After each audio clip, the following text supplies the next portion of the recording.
Uncle JB. Rise and shine.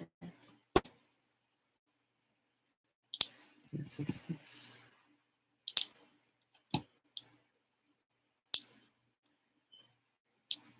Everybody get a chance to rest yesterday?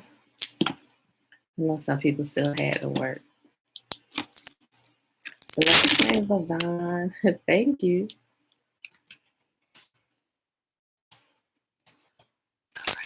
Yes. Yeah, we don't understand how. All the pens all over the house, right? So, you know, let me not blame them. I could have left it out. Hold on.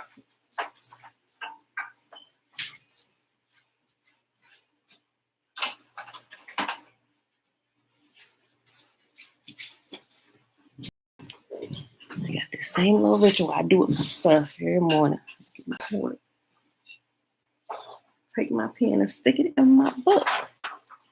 It's possible I could have forgot to put it in there and left it out. And they swiped it. It's possible. So I ain't gonna blame them. I had to get another pen. I'm sorry. Happy Thursday, everybody. Happy Thursday.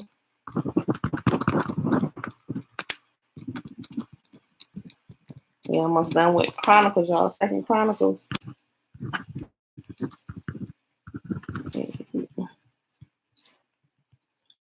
All right, y'all. It is Thursday. Whew. I just looked at the date. It is Thursday, May the 20th, 2021, day 158 of year 3 of reading through the books of the law and the prophets, and of the 3-year consecutive day count, day 827. Y'all, today we're reading 2 Chronicles 27, 28, and 29. Then we're going to pick up in Fossilized Customs on page 71. All right, so let's get started with the Shema. Okay. Chronicles, chapters.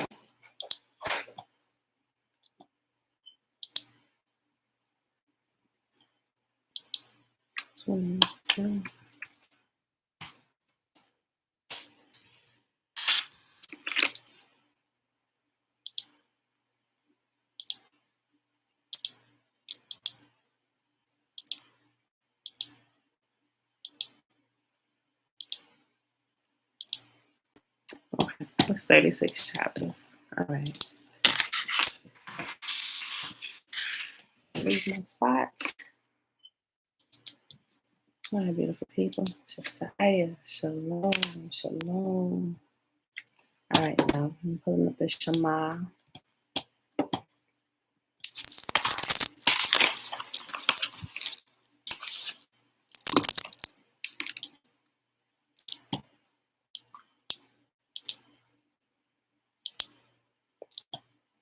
I wonder if Dana here yet. Dana, you here? I answered your question about the covenant of salt. Some of y'all may have read it because I made a whole little post about it. I had fun looking it up. Okay, Shema.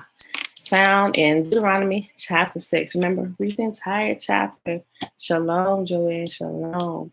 Hear, therefore, O Israel, and observe to do it, that it may be well with you, and that you may increase mightily, as Yahuwah, the God of our fathers, has promised us in the land that flows milk and honey. Hear, O Israel, Yahuwah, our God, he is one God, and you shall love Yahuwah, your God, with all your heart, with all your soul, and with all your might. And these words which I command you this day shall be in your heart. And you shall teach them diligently unto your children, and shall talk of them when you sit in your house, and when you walk by the way, and when you lie down, and when you rise up. And you shall bind them for a sign upon your hand, and they shall be as frontlets between your eyes. And you shall write them upon the posts of your house and on your gates. And Yahuwah commanded us to do all these statutes, to fear Yahuwah our God for our good always, that he might preserve us alive as it is at this day. And it shall be our righteousness if we observe to do all these commandments before Yahuwah our God as he has commanded us. All right, beautiful people.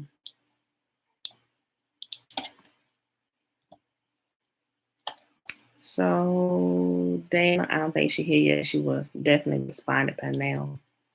Gonna answer about the covenant of salt again if she saw the answer. But just in case you didn't see it or you didn't go back to that video, because I posted it on the video for what's that? Thursday? On Tuesday's video, back in the section when I went and looked up what is a covenant of salt. That's Dana asked the question. It was in 2 Chronicles, chapter 13, where we read over it and she kind of pulled it out. We just kind of, we just read over it. But to make a long story short, it's a pact, a covenant of salt. When it says that you makes a covenant of salt with us, that means it's an everlasting pact, an everlasting agreement, something that he has promised. And it's pretty much kind of written in stone. But you will see it in a couple other places. You will also see it in the book of Numbers. I forgot the chapter. It's 2 more places where it talks specifically about a covenant of salt. And if you read in different versions, it may remove the term covenant of salt, and it'll just say they'll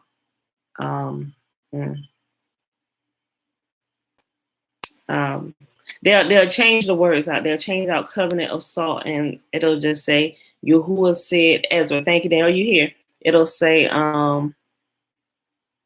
yeah, in several other places. Okay, she said good morning. Thanks for the reply. We saw it in several others. Yes, Ezra. It's a couple other places. It'll just kind of change out the covenant of salt. Now that we understand what a covenant of salt is, it'll just use like the definition instead of saying covenant of salt. So it'll say like an eternal covenant or an eternal agreement, So when you see that, most of it, at least from the few places that I look, it's covenant of salt. So if you ever see that, it was good. Okay. Oh, no worries, sis.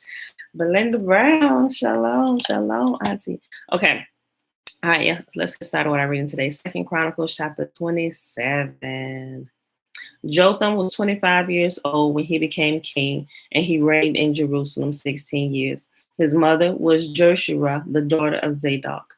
Jotham did what was pleasing in Yahuwah's sight. He did everything his father Uzziah had done, except that Jotham did not sin by entering the temple of Yahuwah, but the people continued in their corrupt ways. Alicia, ya, Trina, Betwabu.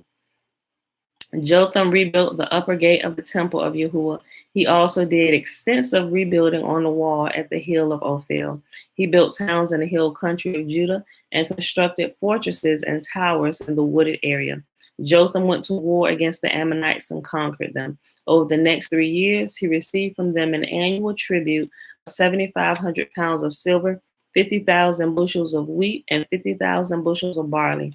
King Jotham became very powerful because he was careful to live in obedience to Yahuwah, his God. The rest of the events of Jotham's reign, including all his wars and other activities, are recorded in the book of the kings of Israel and Judah. He was 25 years old when he became king, and he reigned in Jerusalem 16 years. When Jotham died, he was buried in the city of David, and his son Ahaz became the next king. Right, y'all. Next chapter, 2 Chronicles chapter 28. Ahaz was 20 years old when he became king, and he reigned in Jerusalem 16 years. He did not do what was pleasing in Yahuwah's sight as his ancestor David had done. Instead, he followed the example of the kings of Israel. He cast metal images for the worship of Baal. He offered sacrifices in the valley of Ben Hinnom, even sacrificing his own sons in the fire. In this way, he followed the detestable practices of the pagan nations Yahuwah had driven from the land ahead of the Israelites. He offered sacrifices and burned incense at the pagan shrines and on the hills and under every green tree. Eddie, shalom, shalom. So it also mentions right here where it said he was even sacrificing his own sons in the fire. And we know human sacrifice is abominable, and it is a no. All kinds of human sacrifice. I don't care if it's from the little people all the way up to the big people that they say is somebody. It's forbidden, right? Because of this, Yahuwah, his God, allowed the king of Aram to defeat Ahaz and to exile large numbers of his people to Damascus.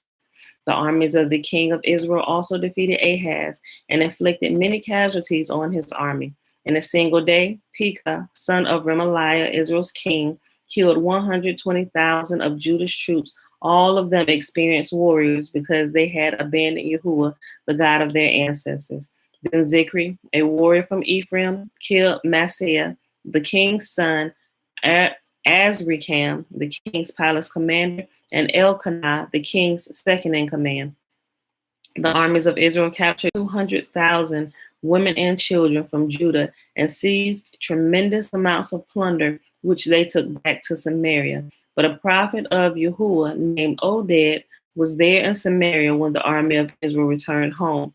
He went out to meet them and said, Yahuwah, the God of your ancestors, was angry with Judah and let you defeat them, but you have gone too far, killing them without mercy, and all heaven is disturbed.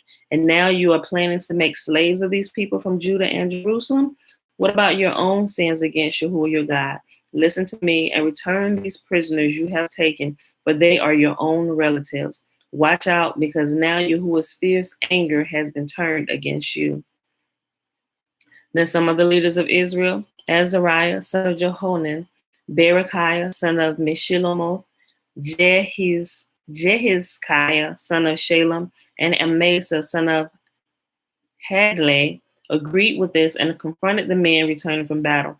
You must not bring the prisoners here, they declared. We cannot afford to add to this. We cannot afford to add to our sins and guilt.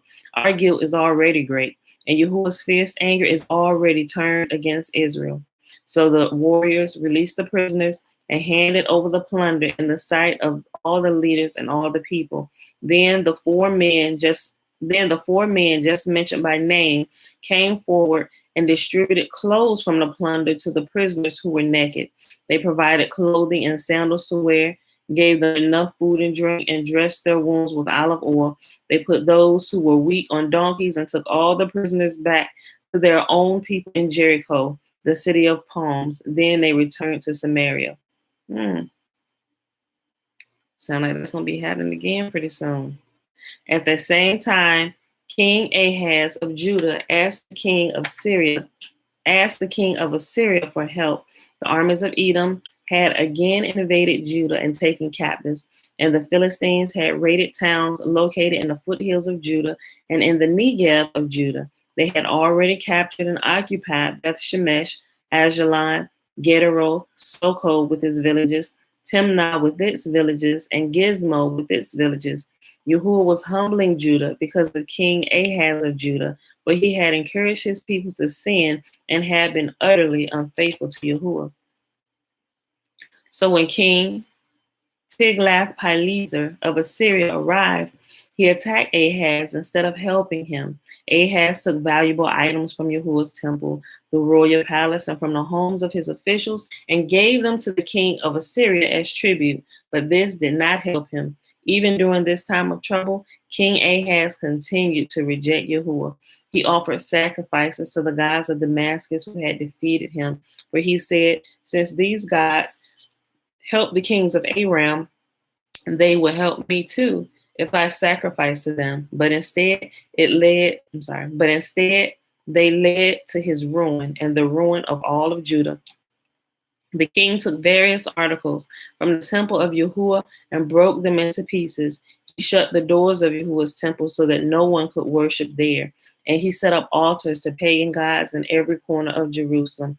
He made pagan shrines in all the towns of Judah for offering sacrifices to other gods. In this way, he aroused the anger of Yahuwah and the God of his ancestors.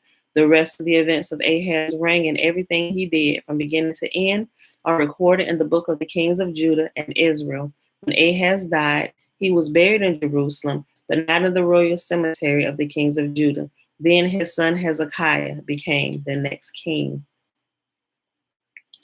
They do use like this salt covenant. I read about that in a Jewish marriage feast and stuff. But I was just getting to the base of what it is.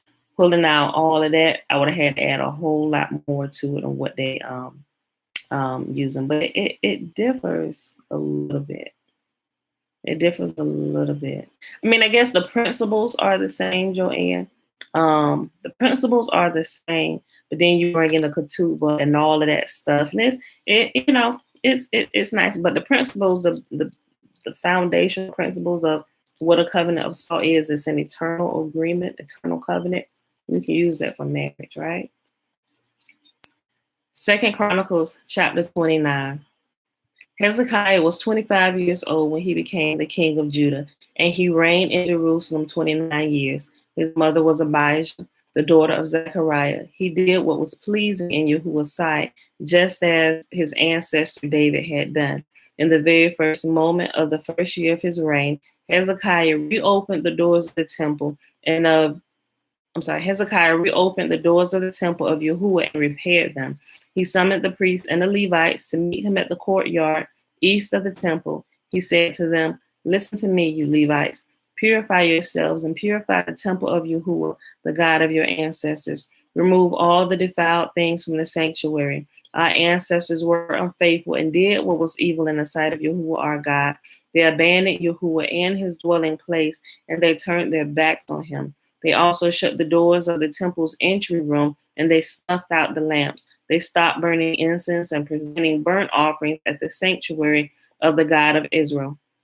That is why Yahuwah's anger has fallen upon Judah and Jerusalem. He has made them an object of dread, horror, and ridicule, as you can see with your own eyes. Because of this, our fathers have been killed in battle, and our sons and daughters and wives have been captured. But now I will make a covenant with Yahuwah, the God of Israel, so that his fierce anger will turn away from us. My sons, do not neglect your duties any longer. Yahuwah has chosen you to stand in his presence to minister to him and to lead the people in worship and present offerings to him." Then the Levites got right to work. From the clan of Kohath, Mahab, son of Amasai, and Joel, son of Azariah. From the clan of Merari, Kish, son of Abdi, and Azariah, son of Jehalel. From the clan of Gershom, Joah, son of Zimmah, and Eden, son of Joah. From the family of Elizaphan, Shimri, and Jael. From the family of Asaph, Zechariah, and Mattaniah. From the family of Heman, Jehiel, and Shimei. From the family of Jeduthun, Shemaiah, and Uzziel. These men called together their fellow Levites, and they all purified themselves. Then they began to cleanse the temple of Yahuwah, just as the king had commanded. They were careful to allow Yahuwah's instructions in their, They were careful to follow all Yahuwah's instructions in their work. The priests went into the sanctuary of the temple of Yahuwah to cleanse it, and they took out the temple courtyard. And they took out to the temple courtyard all the defiled things they found. From there, the Levites carted it all out to the Kidron Valley. They began the work in early spring on the first day of the new year, and in 8 days they had reached the entry room of Yahuwah's temple. Then they purified the temple of Yahuwah itself, which took another 8 days. So the entire task was completed in 16 days. Then the Levites went to King Hezekiah and gave him this report. "We have cleansed the entire temple of Yahuwah, the altar of burnt offerings with all its utensils, and the table of the bread of the presence with all its utensils. We have also recovered all the items discarded by King Ahaz when he was unfaithful and closed the temple. They are now in the front of the altar of Yahuwah, purified and ready for use." Early the next morning, King Hezekiah gathered the city officials and went to the temple of Yahuwah. They brought 7 bulls, 7 rams, and 7 male lambs as a burnt offering, together with 7 male goats as a sin offering for the kingdom, for the temple, and for Judah. The king commanded the priests, who were descendants of Aaron, to sacrifice the animals on the altar of Yahuwah. So they killed the bulls, and the priests took the blood and sprinkled it on the altar. Next, they killed the rams and sprinkled their blood on the altar. And finally, they did the same with the male lambs. The male goats for the sin offering were then brought before the king and the assembly of the people, who laid their hands on them. The priests then killed the goats as a sin offering and sprinkled their blood on the altar to make atonement for the sins of all of Israel. The king had specifically commanded that this burnt offering and sin offering should be made for all of Israel. King Hezekiah then stationed the Levites at the temple of Yahuwah with cymbals, lyres, and harps. He obeyed all the commands that Yahuwah had given to King David through Gad, the king's seer, and the prophet Nathan. The Levites then took their positions around the temple with the instruments of David, and the priests took their positions with the trumpets. Then Hezekiah ordered that the burnt offerings be placed on the altar. As the burnt offering was presented, songs of praise to Yahuwah were begun, accompanied by the trumpets and other instruments of David, the former king of Israel. The entire assembly worshiped Yahuwah as the singers sang and the trumpets blew until all the burnt offerings were finished. Then the king and everyone with him bowed down and worshiped. King Hezekiah and the officials ordered the Levites to praise Yahuwah with the psalms written by David and by Asaph the seer. So they offered joyous praise and bowed down and worshiped. Then Hezekiah declared, "Now that you have consecrated yourselves to Yahuwah, bring your sacrifices and thanksgiving offerings to the temple of Yahuwah." So the people brought their sacrifices and thanksgiving offerings, and all whose hearts were willing brought burnt offerings too. The people brought to Yahuwah 70 bulls, 100 rams, and 200 male lambs for burnt offerings.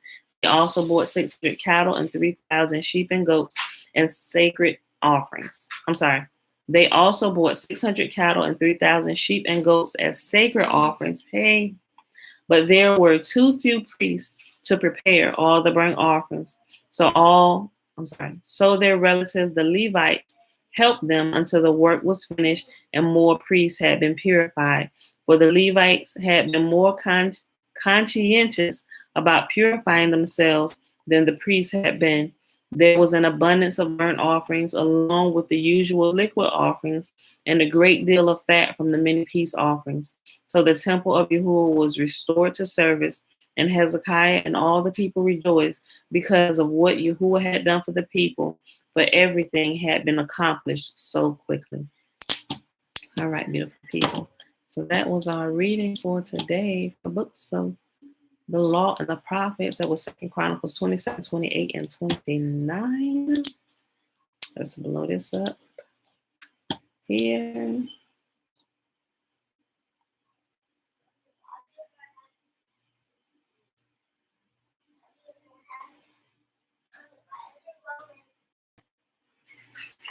Okay, y'all. So we're going to pick up where we left off at. On page 71, we stopped right here above this picture of, what is this? But it says a bull being hacked to death. Hold on. Okay. So right here on page 71, we're going to start right here, this paragraph right under this picture, and this begins to explain what this picture is. So I'll go ahead and show the picture first. It's a knife in this guy's hand right here. All right. Okay. At the spring equinox, new initiates into the mysteries of the cult were baptized or sprinkled in blood under a bull being hacked to death. This was a time which the Earth's orbit crossed the celestial equator. These sun worshippers interpreted this as Mithras slaying the bull. The sun had crossed over the celestial equator, overcoming the bull, which they called the constellation of Taurus, or Taurus is Latin for bull. Every mass, M-A-S-S, what you doing to them? Don't do that right now, because you want those plants too heavy for you to move. So put that back. Wait till I'm done, and I give you one. And don't start. I'm gonna send you upstairs. Put it back. Already trying to go in and get free spots first thing in the morning. No, you're not. You're not gonna be able to move these two plants. No, Bella, I'm about to send you upstairs, little lady. Every mass is a black mass. The pagan mind mixed this up with the Passover Seder, also known, not also, let me read that again. Every mass, M-A-S-S, is a black mass. The pagan mind mixed this up with the Passover Seder, known as the Last Supper, and poof, that's what it says, and poof, the magic became our Sunday morning supper. You have just broken the truth barrier, as I call it. The word abracadabra was used during the Mithridatic mystery mass when they transubstantiated a sun-shaped disc of bread into the sun and ate it. You can find this out by digging it up in a library or the internet. The Catholic priest is believed to be endowed with the power to transubstantiate any bread into Yahusha simply by saying the words "Hoc est corpus meum," this is my body. This produced the phrase "Hocus Pocus," a euphemism for any type of sleight of hand. Other words, the Jedi-Mind trick, right? Let me read this again. Hold on, y'all. Listen to this. The Catholic priest is believed to be endowed with the power to transubstantiate any bread into Yahusha, right? And so if he has been given the power, is the beast given the power, all that stuff, right? If he's been given the power to transubstantiate any bread into Yahusha, or what they would say, JC, come on, guys, this got to make you think, right? This got to make you think, right? Why would the beast system do anything, right, to help Yahuwah? It doesn't, right? It puts you further to sleep. And if they say the Catholic priest has the power to transubstantiate any bread into JC or into you just change the name of the false idol god you worship. You come out of the Christian church, you find your Hebrew roots, but you still hold on to the blood sacrifice, but you no longer call him JC. You're calling him Yahusha, or Yahusha, or Yeshua, or Yahoshua, or Yahushua. It should make us think, people.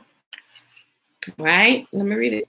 The Catholic priest is believed to be endowed with the power to transubstantiate any bread into Yahusha simply by saying the words "Hoc est corpus meum," which means "this is my body." This produced the phrase "Hocus Pocus." That's going to be our title today. Abracadabra, Hocus Pocus. That's exactly what they're doing in church, right? All the religions. This produced the phrase "Hocus Pocus," a euphemism for any type of sleight of hand. The Mandeans also had 7 sacraments, among which were holy matrimony, the Eucharist, or the sun disk bread wafer, confession, holy orders, and the Mass of the Dead itself. Eyes are open.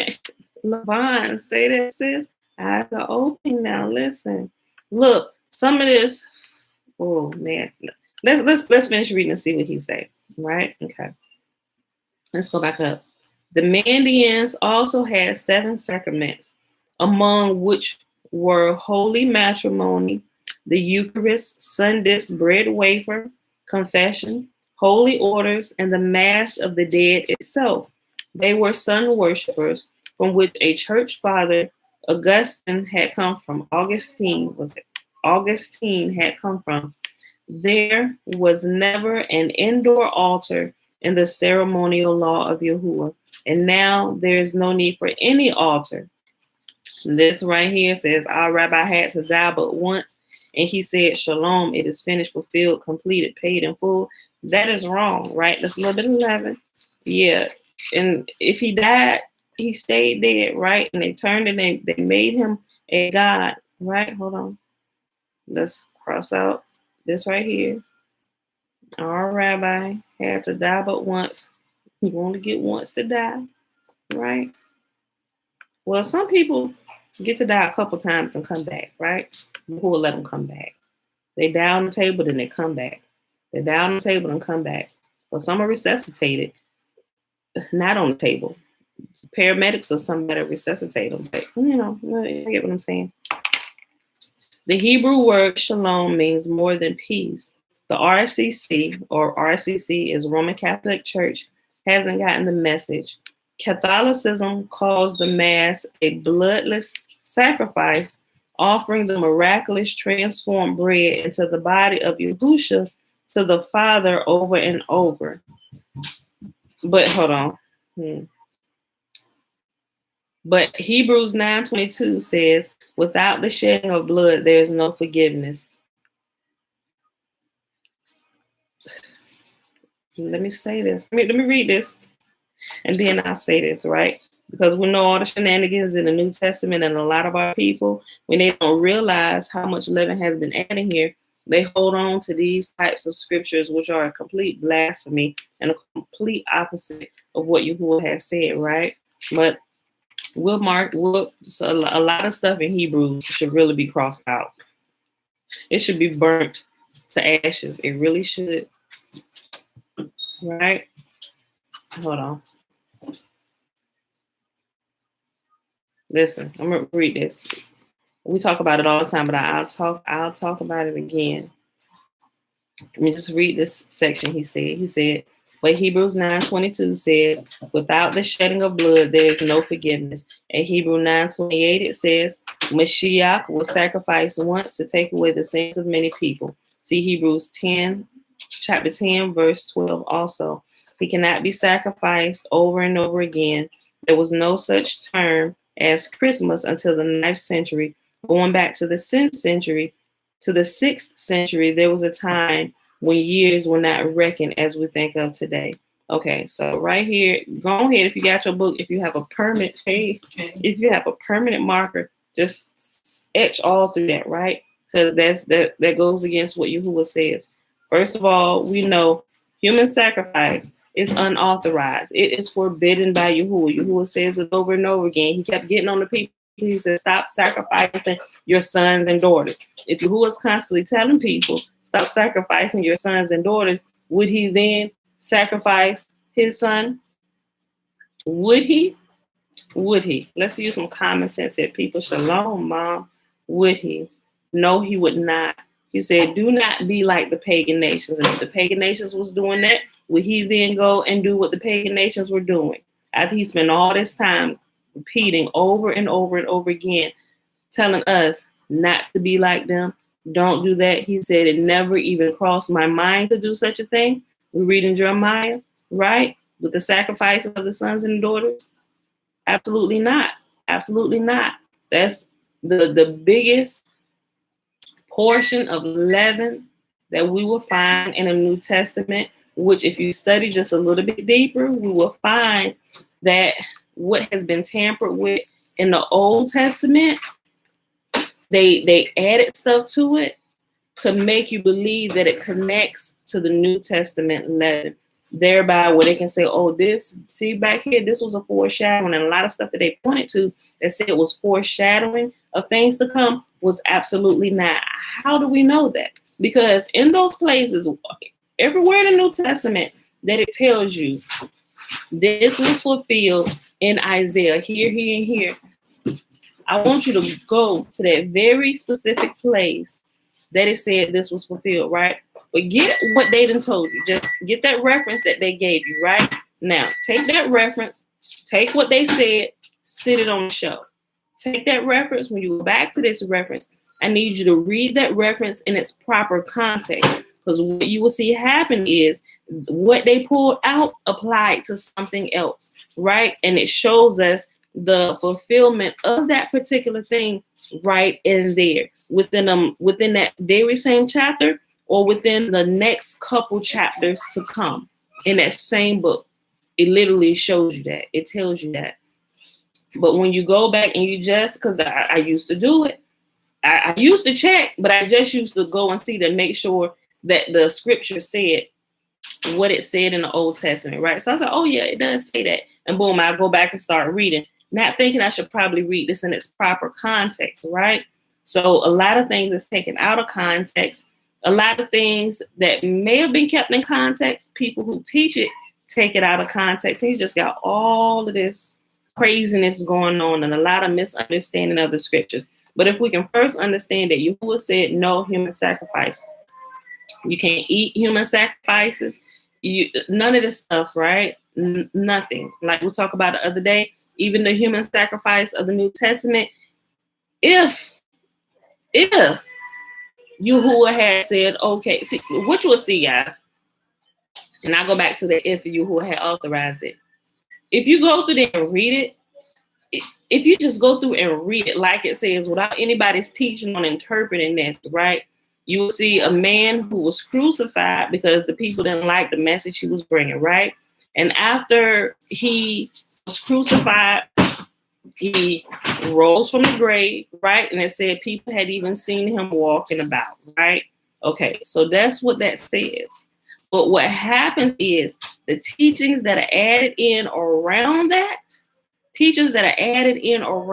they craftily take the scriptures and they said, okay, so this applies to this, and this applies to the first resurrection, and this applies to this, and this, the Passover was a foreshadowing of this. They start taking it and start trying to make them connect when it really doesn't. It's hocus pocus.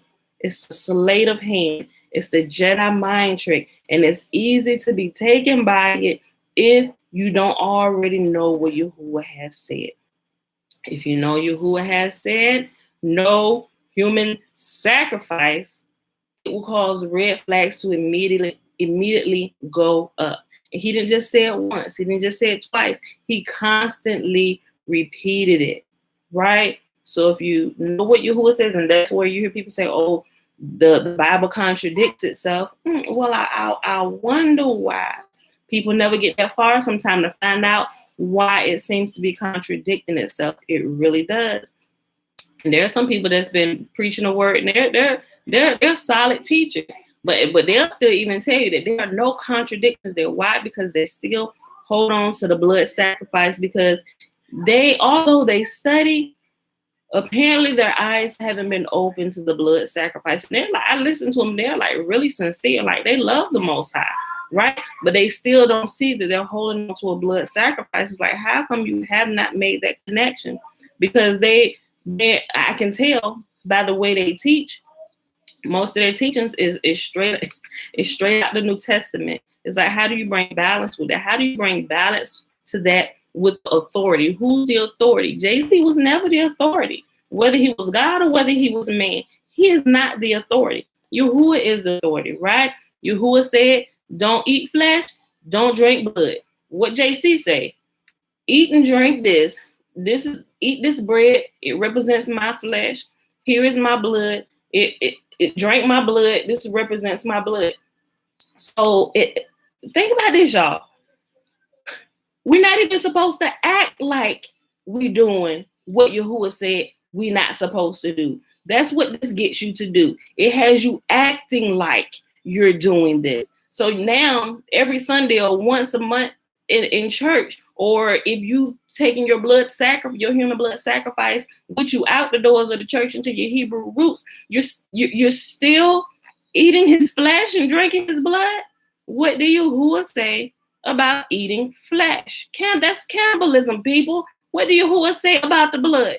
Pour it out, burn it up. Like when you're cooking food, when you eat meat, matter of fact, sacrifices is food. Unless it's a burnt offering, then it's burnt completely up, right? Because you sinned, right? Nobody gets to partake of this meat, right? We'll burn it completely up. And you bring your best ones, go take money out your household, right? People, if it would just read, and this is not some deep revelation, you can simply get this by simply reading through it. What's funny is you will see a lot of people on some of these videos in some places where allow you to leave comments when people are talking about this. People who are not even in the church, who weren't even raised in the church, if they go through and read this, they get it just like that. They get it just like that. And it blows my mind on how much you have to break the mental state, the hocus pocus that has been enacted against you because you fight against the truth of Yahuwah's word, right? You may experience some blessings, but you don't experience them in a full for real. You can't tell me you experience them fully, right? You can't sit here and lie to me and tell me you experience these blessings fully if you're still holding on to a blood sacrifice. I know. I've been there. You don't, right? You really don't. Especially if you're holding on to the blood sacrifice and you got stuff going on in your body, right? Because what does Yahuwah teach us about that? When you hold on to this blood, a lot of people that hold on to this blood sacrifice, a lot of time they tend to stay sick. They tend to constantly have things going wrong in their body, and they're praying and hoping and believing and praying to this blood, human blood sacrifice that is going to heal them. But what did Yahuwah tell us to do? What does Yahuwah teach us to do? He causes us to think, and he wants us to grow. Listen, son, you're sick because you keep eating poison. Stop eating the poison. Cleanse your body out, right? Feed it life, right? That's the general message, right? Do what's right. Take care of your body. It causes us to be responsible. Over here, blood human sacrifice. Oh, forgive me for my sins, heal my body, but you're still eating pork and you're still doing things that's causing you to be sick, high blood pressure, or whatever you got going on in your body. If it wasn't like an outside trauma where you got into a car accident or something like that, it's your doing. It's your doing while you're sick, right? Because if we follow Yahuwah's commands, we follow his Torah. What is his Torah? It's truth. Oh, yeah, your words are true. Your Torah is truth, right? It's time for us to awaken to the truth, people. Return to the ways of Yah. Here is how you get your healing, right? And why does he walk us through these steps? This is what you should eat, right? This is what you shouldn't eat, because it helps us to think, right? If something is going on, okay, what laws have I violated? What eating laws have I violated that's caused my blood pressure to be high? Am I consuming too much of something? Or, it causes you to think, and you begin to do the process of elimination yourself, right? Everything is there for your healing when you can live in perfect health. It's up to you not to be lazy, to go and see what it says. Oh, and you can literally heal yourself. But that's too much work for some people. They want to keep on eating on the way to the grave. And if you choose to do that, I guess that's okay for you, right? But don't call on Yah to heal you if you refuse to follow his commands. He said, quit eating the pork, but you want to continue eating the pork. Stop praying to me. Just like you told your mom, don't pray to these people, right? They look like it, but they're not doing it. They filthy in their hearts. Don't pray for these people no more. They won't even follow the simplest commands. Okay, right? Okay. So I got on all of that with this bloodless. They call it a bloodless sacrifice, but it's disgusting. You're committing cannibalism, people. You're doing communion? Stop it. Just stop it. Every time you think about communion, think about cannibalism. That's what it is. Yahuwah say, don't eat flesh, don't drink blood. JC tell you, eat my flesh, drink my blood. We ain't supposed to do it for play. We ain't supposed to pretend. Why do we know we ain't supposed to pretend? What do Yahuwah tell us to put in here? Think on, right? He said, meditate on my words, right? Meditate on my words, right? And when you meditate on them here, they become a sign upon your hand, and you begin to act it out, right?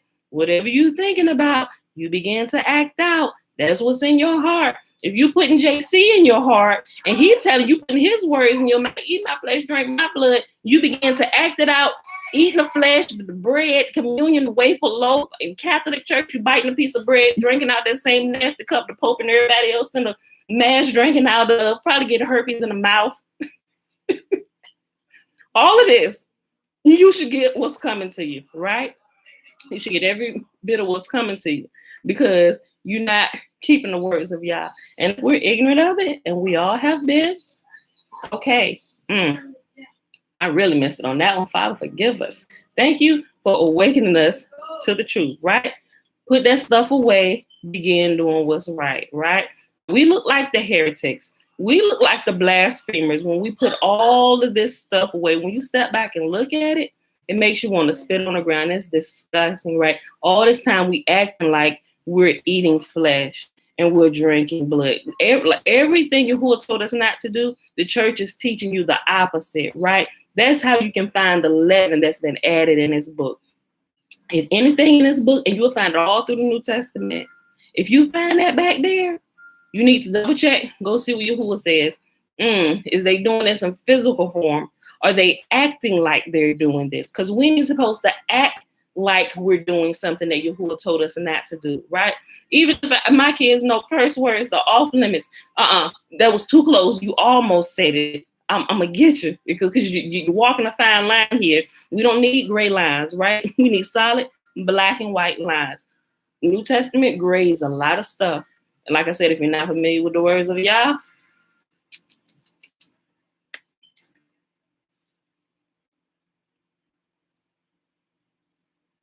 Yeah, you're right. Paul says, do anything, deception or lies at all costs.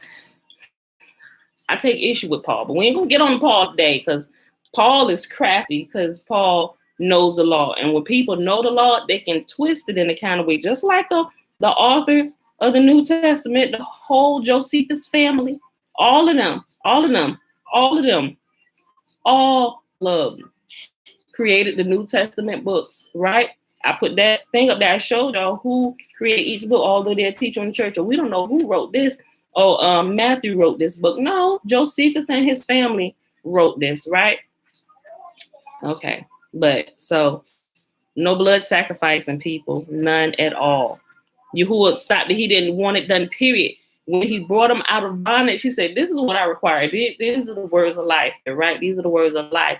How do we know? Because everything, he said, just stop it all the way. He said, I'm gonna destroy you. I don't want the sacrificing. I don't want the sacrificing. Stop killing my animals. Matter of fact, when he said after this last captivity, when we go back to our land, when he said, no one will hurt in my holy mountain, and all my holy mountain, in the place where I reside, no one will hurt, right?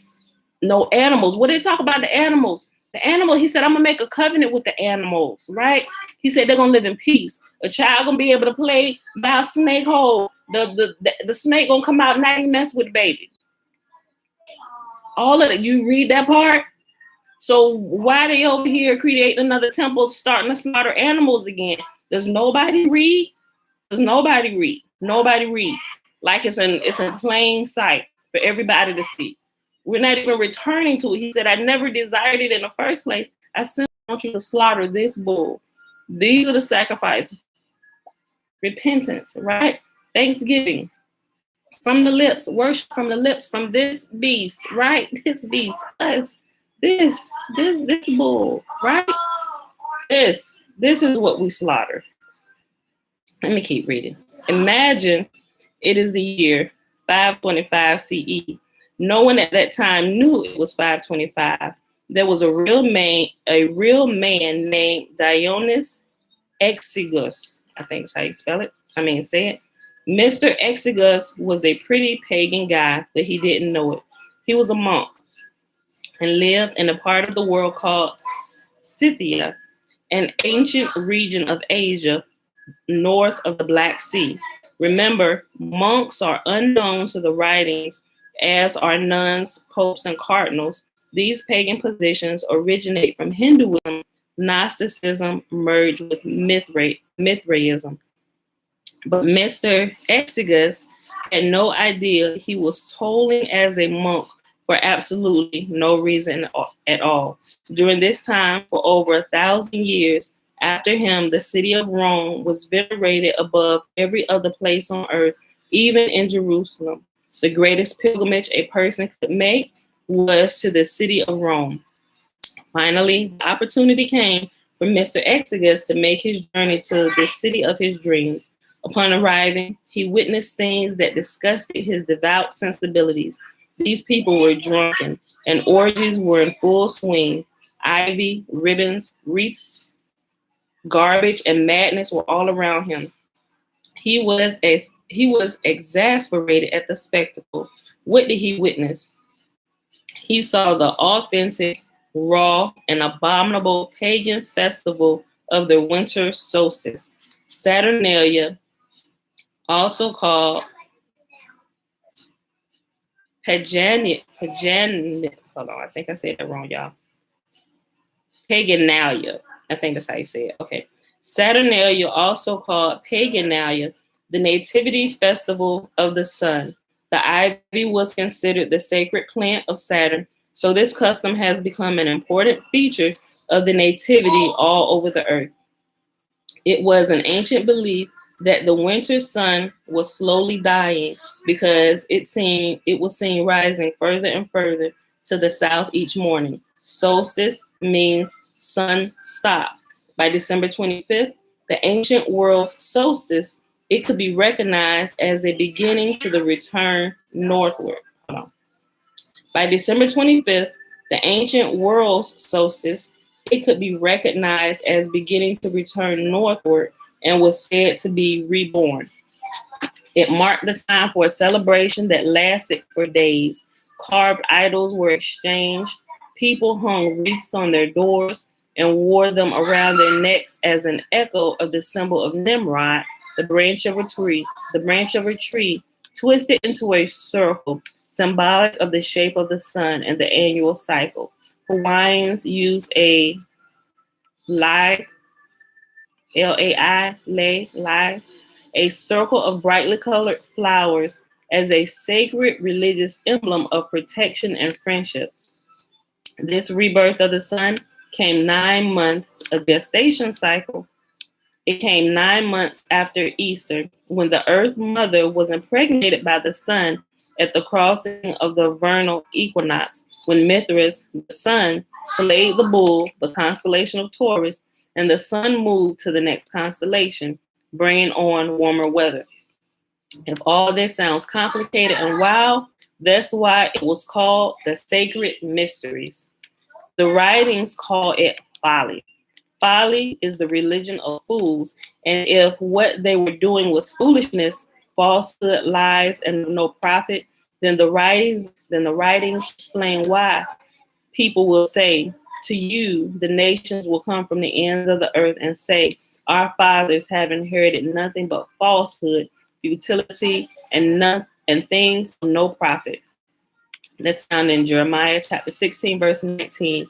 We have made a lie our refuge and falsehood our hiding place. That's found in Isaiah chapter 28, verse 15. This is why what you are reading will cause what the prophet says. The understanding of this message will bring sheer terror. Also found in Isaiah 28 and 19. The world which the writings speak of, which we are to be set apart, or Kodesh, remember Kodesh means set apart, which we are to be set apart from, is the broad road of tradition we see everywhere, based on folly. We are called out of ignorance and repent of observing Easter, birthdays, Christmas, Halloween, Sunday, the Nimrod-based year cycle, and so on. But we don't show hatred for people who are still trapped in them, but love. Nimrod, Constantine, Exodus, and many others rule the world from the grave, and practices they establish are still observed by people today. All right, y'all. So we're going to this next section where it's talking about AD and BC, right? The little time markers, like it was 1500 BC, right? So it's about to give you the definitions of all this stuff. What time we at? Okay, so this might be the last section. Oh, yeah, this is definitely gonna be the last section. What did I tell you, little girl? Why are you trying to move that? Stop. See? Stop. No. Stop. No. Leave it alone. Trying to get them freeze pops in the freezer. Hey, little baby. Okay, yes. AD, BC. I told you, wait till I'm done. I'm almost done, Bella. Under the topic calendar, your encyclopedia would mention Dionysus,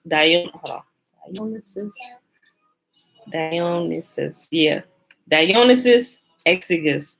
When he became upset by what he saw being practiced, he visited Rome. Exiguus believed the beginning of the year was January the 1st, as most do today.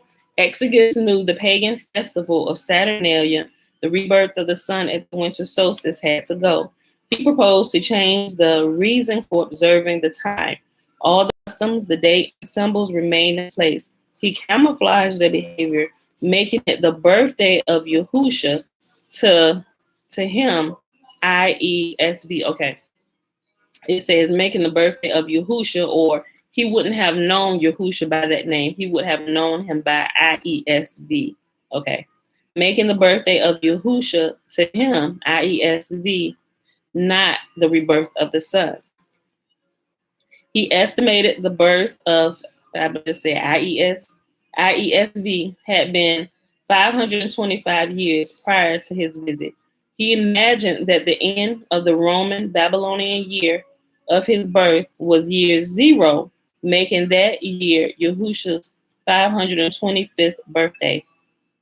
He further declared it to be the 525th year of our Lord.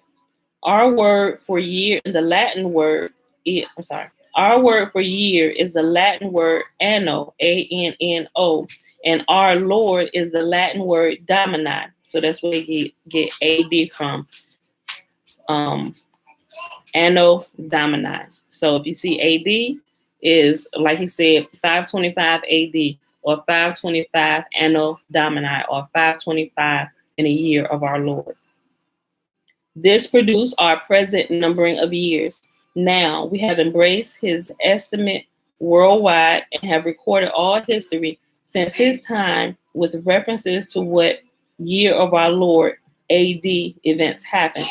There had never been anyone thinking it was the year 524 because this idea had not yet been established. He referenced everything that happened before the birth as before Christ, giving us the term BC. Since the time of Exodus, scholars have refined the accuracy of his estimate. It turns out that he was 5 years off and should have determined that year as 530 AD. When you will see this when you look at any timeline in the study versions of the writings, the scholars print the birth of Yahushua as 4 BC to 6 BC. That's really very funny because it means that we entered the 21st century back in 1996 AD. No one recognizes this gaffe, and besides, it's just a made-up date invented by a man. Hold on. Okay, so here's a look. He's not our Mashiach. I'm gonna read this. It says it's not the truth. But he says right here, I'm gonna just skip that. It says, I just put JC, which they refer to as Mashiach, which we know he is not, was not born on December 25th, but during the fall during the festival of Sukkot. I'm gonna just cross that whole thing out because people won't know the real truth. It wasn't a real person anyway, but y'all heard that from me. But we're gonna read it as he has his book. Some people not ready for like the real truth, right? But I'm giving you truth, trying to wake you up in layers so you can really see the real truth of the matter. That's why you hear me say, if he had been a real person and if he did exist, okay, we ain't gonna get into that just yet. We're just gonna keep walking through it. You gotta go from kindergarten to first grade, and sometimes it's like just lay it on me. But sometimes it's such a shock to people that they turn completely away. It's like you need to understand how you were fooled, right? So you can, okay. And I only say that because that's how Yahuwah was waking me up. He showed me in layers how we had been put. So he showed me in layers how we had been put to sleep, and how each year they added more lies on top of more lies to where when we're born into this big lie, that's the only thing we know and we grew up in. And so that's what we know to be the truth, which is really not truth at all, right? And so going through this because it's something we grew up in and it's like a part of us, he has to it's like a really bad wound. You can't go ham on addressing this bad, painful wound. You have to be careful, right? You got to put a little, I don't know. It just depends. You gotta, especially with children, right? You can't just go in and put alcohol on it, right? Then the screaming is gonna be worse than you can cause so much pain. There's a better way to address this wound, right? Depending on how bad it is now, depending on how bad it is and what if life-saving measures are needed, right? You got to deal with it. So based on how deep you were steeped in lies will depend on the type of scalpel and the operating tools Yahuwah decides to use on you, right? So with me, I just say from my personal experience, he had to wake me up in layers. I'm like, oh, I can see that. Okay, you got that? Okay, now let me reveal the next little bit of truth, right? You thought that was something. Wait a minute. I'm like, oh, I'm still in paganism. Oh my gosh, right? It's like I thought I got out of it. Let me show you. Yahuwah, he's faithful. He'll walk with you, right? Okay, stop using JC, but I was clinging on to Yahusha, right? Now let me just show you. Let me just, okay, you understand that? Okay, now let me show you just a little bit further. Boom, boom, boom, like, oh, I'm still holding on to Pagan. I'm still doing what it, oh, gotta put it all away, right? He shows you truth bit by bit. He give you what you can handle. And when you really get it, now it's your choice to put it away. Okay, now what you gonna do with this information that I gave you now? Go ahead, take a look at it, study it. You let me know what you get from this, and did it line up with what I told you about my promises? It absolutely don't. So what do we do with this? We put it away. We put it far, far away. We burn them. We stomp on them. We kick them to the ground. We knock them over. We push them off. Look, we push them off bridges into the river. Right? Okay, I'm just saying. It's as the days go by, some of the stuff, I don't know, y'all might be ready for it. It's gonna get a little more shocking to you, maybe, but we'll just see. But just know our base is Yahuwah and Yahuwah alone. Everything we have to measure against the authority, right? Everything we have to measure against the authority. Okay. It has been carefully calculated based on the exact time when Zechariah's duties in the temple occurred, Luke chapter 1, and the visitation Miriam made to his wife, Elisheba or Elizabeth, that Mary gave birth to the Prince of Peace during Tabernacles. He was not the Prince of Peace, right? He didn't bring no type of peace. And we know when they use this and pull it out of the books of the law and the prophets, this Prince of Peace was talking about who? We talked about it a few times. This Prince of Peace was Hezekiah. They simply took his name, the definition of his name, and expanded it and allowed people's minds to run wild with it, right? But we can clearly deduce that and see that if we just read what came before it, right? Because before it, they talk about Hezekiah's daddy. A little bit before that, they talk about Hezekiah's granddaddy. And before that, they talk about Hezekiah's great-granddaddy. It was talking about them in a succession in the same friggin' chapter, people, and the two previous chapters, right?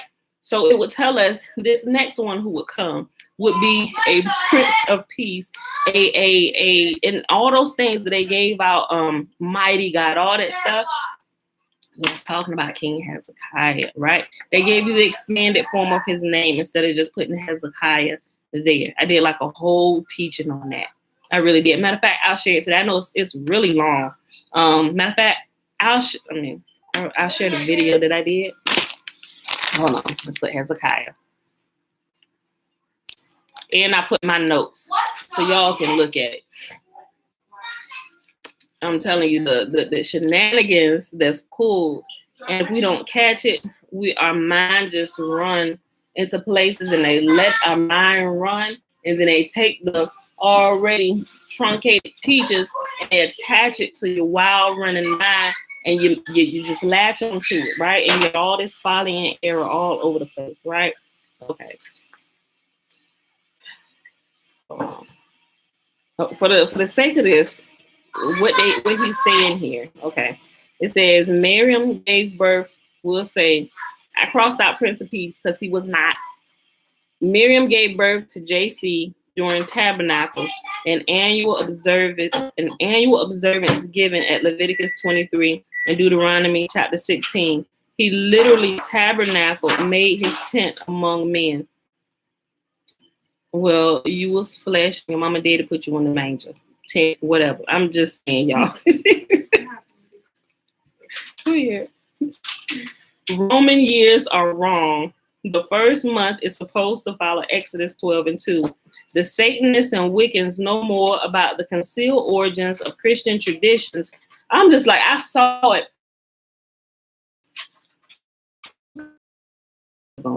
Still see the light.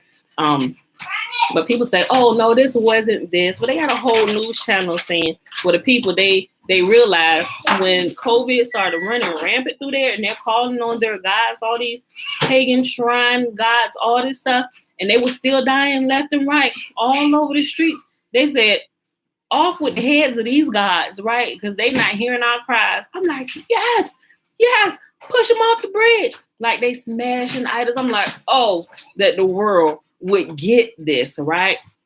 Idols, wood, stone, deaf, dumb. They realize that there are idols that they've been praying to all this time. They got billions of idols all over the place in India. They started smashing. They said, all y'all deaf and dumb. Y'all ain't heard none of our prayers, and our people still dying in the street. What good is it that we have you, right? What good is it that we worship you? I'm like, bless Yah, right? Now, I don't know what they turned to after that or who they turned to. Hopefully they cried out to Yah. Even if they don't know his name, they just look up to heaven. If anybody is there, they should, something like that, you know. The living God, show yourself. Help us, please. Yahuwah will honor that type of prayer and cry more than some of this other shenanigan stuff that people teach you to do, right? Okay. The Satanists and Wiccans know more about the concealed origins of Christian traditions than Christians do, and often laugh behind their backs. And they do. The Nazarene Barbarian Church, the one in the hands of the barbarians, stole the traditions of the folk pagan people. What it could not absorb was turned into their own perverse fantasies. The errors that were absorbed from paganism are in plain sight. The reason people don't perceive them as witchcraft is because only those initiated in the occult know what they mean. Outsiders only see the esoteric meaning, a superficial crust masking the real meaning. The initiated perceive the esoteric meaning.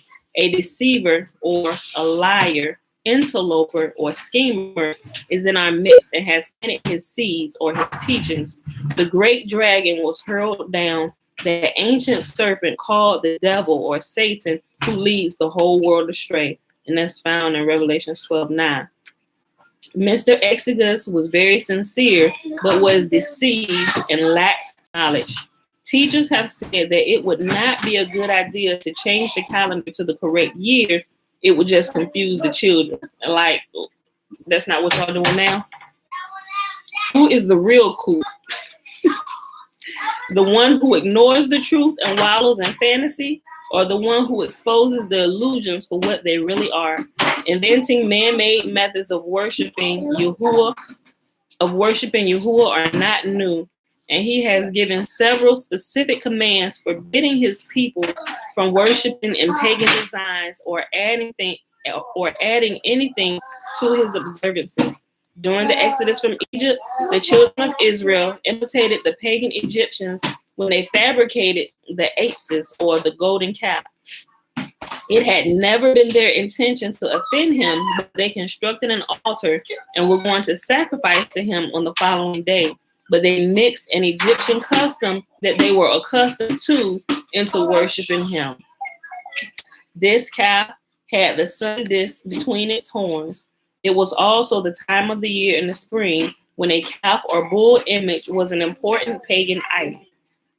The sun was in the constellation of Taurus, or the bull. If something is very pagan and put into the background and camouflage, we should be very careful not to mix it into our worship of him. He does not change. Yet he talks about this, yet we can still see him mixing the human blood sacrifice all through here, because everything else he can understand, but this particular thing, he's still not understanding. And I think I'm gonna say I understand why. I think some truths are Yahuwah leave for his people to reveal, right? And it's like, okay, we'll let y'all get that stuff as you're coming in or whatever, but here is the truth, right? And so we hear truth coming from Yahuwah's people, those who have returned to him, who have submitted themselves to him, right? And so those things, although some of the blindness have been taken off, he completely removes all the blindness. Just think about the different kings, right? Look, Think about the different kings. There's a couple kings in there that Yahuwah said was good, and they follow in the ways of their ancestor David, who Yahuwah considered a good king, right? By stopping all the pagan worship and stuff. But some of them, you will notice it says some of them didn't remove all the pagan shrines, right? And we can kind of liken this, them people leaving Christianity, but still holding on to that human blood sacrifice that JC, you just changed his name to Yahushua, Yahushua, Yahweh Shai, right? We liken that to that, right? You remove all this other stuff, but you failed to tear down the pagan temples. You removed all the pagan worship out of the temple, but you left the structure standing, right? You moved all the furniture, the benches, and everything out of the church, the pulpit, all the people, everything, but you left the church standing. That's what we can liken it to. When you come out of the church, come out of her, my people. When we come out of her, yeah, we bring the whole. It's like we come out of her, but we bring her with her, and we bring her with us in a way by holding on to the thing that holds that together, that human blood sacrifice. Right? You have to let all of it go. So a lot of time you will wake you up in those stages, like I said before, where you see these small things happening on the lower levels, and as you grow and you're diligent about truth, applying truth to your life, he begins to show you. Like now I can see that he has always been showing me, but as I began to grow and begin to recognize stuff, now I'm like, oh, you've been showing me this all along, right? So I ain't gonna say he waits till you get here. What happens is, as you grow, you're able to recognize and you're able to understand, oh, well, shoot, you've been showing me this all along. You were showing me here, you were showing me here, but I couldn't recognize it because I didn't recognize truth. I didn't recognize what your word says. Just like somebody could be lost in a forest somewhere, and if they don't understand like what grows in that forest and what's considered food and what's not food, you could literally die right in the middle of having food and edible things all around, things that will nourish and sustain you. You could literally die in a food forest because you don't recognize food. That would be crazy, right? That would be crazy. People who are native to the land and they understand, oh, that's edible, get that. We plant that. Like, how many of y'all knew dandelion was edible? The root, the stem, and the flower is completely edible. I shared a thing yesterday. I always share. I shared quite a few posts about dandelions over the last few weeks. But they teach you that it's weeds and stuff, and using pesticides to kill stuff that literally could bring you life. Like dandelions, dandelion is a herb that brings healing to the nations, right? It's a herb that brings healing to your body when you're sick. If you don't recognize truth, you can die. Truth can be all around you. Life can be all around you. But if you don't recognize it, you can die in the midst of your salvation or in the midst of your health, all because you didn't understand and you didn't know how to apply. You had all the ingredients to live a very long, strong, healthy life, but you couldn't recognize it. And that's what's happening. Ooh, I like that. Yes, it's like a new pair of glasses, Melissa. Yes. Reading through Yahuwah's Torah is like getting a new pair of glasses. It's like you thought you could see, but when you go to get that new exam and it's update, it's like, wait a minute, this is crystal clear. Like, wait, let me change. And then once you put the truth on the crystal clear, let me adjust your sight just a little bit because it's a little worse than what you thought, right? You thought you could see pretty good, but when you, let me show you the difference. Take these off and put your old ones back on. What? How? And it's like it almost hurts to put them back on, right? And that's literally how it is when you understand and know the truth of Yahuwah's word. It hurts to go back and still trying to hold on to that blood sacrifice. Like, you have to let it go. It's if you're really clinging to the words of Yah, there is no way that human blood sacrifice can cling to you and you will completely put it away. Truth will cause you to push out the lies. If you're searching for truth and you want to apply truth, right? But there are some that come to the truth and choose to turn away from it. And those people, by default, Yahuwah say, get the strong delusion, right? Because you rejected my truth that could have set you free, I'm going to reject you. But not just you. You and your children too, right? Because you're going to go on in deception. And what you're going to teach your children? You're going to teach your children deception, right? Remember that parents should not be punished for the sins of the children, and children should not be punished for the sins of the parents. But if you continue in the sins of your parents or in the pick up the sins of your children, then you are punished like they are, right?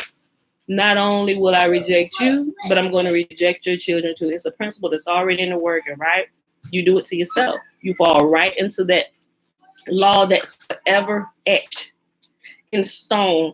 It's a covenant of salt. Remember we talked the covenant of salt? It's a covenant of salt. If you reject the truth, by default, you get the strong delusion, right? And it is a strong delusion. Christianity, the religions, it is a strong delusion because you refuse to accept the truth of Yahuwah's word. What is true? Oh yeah, your Torah is true. Your instruction. That's what Torah means. Instruction, teaching. It's the words of life. Your Torah is true. Your words are true. All right, y'all, but we got to stop right here because I'm at an hour and 16 minutes and we didn't get through this whole part. So I'm going to just pause right here. We'll pick this up tomorrow. We got to go. I know people got to go to work. All right, y'all. So we stopped on page 74. We started on page 71 of Fossilized Customs, and we stopped on page 74. We'll pick that back up tomorrow. Now, remember, I'll share the video where I went into details about King Hezekiah and expanded form of his name.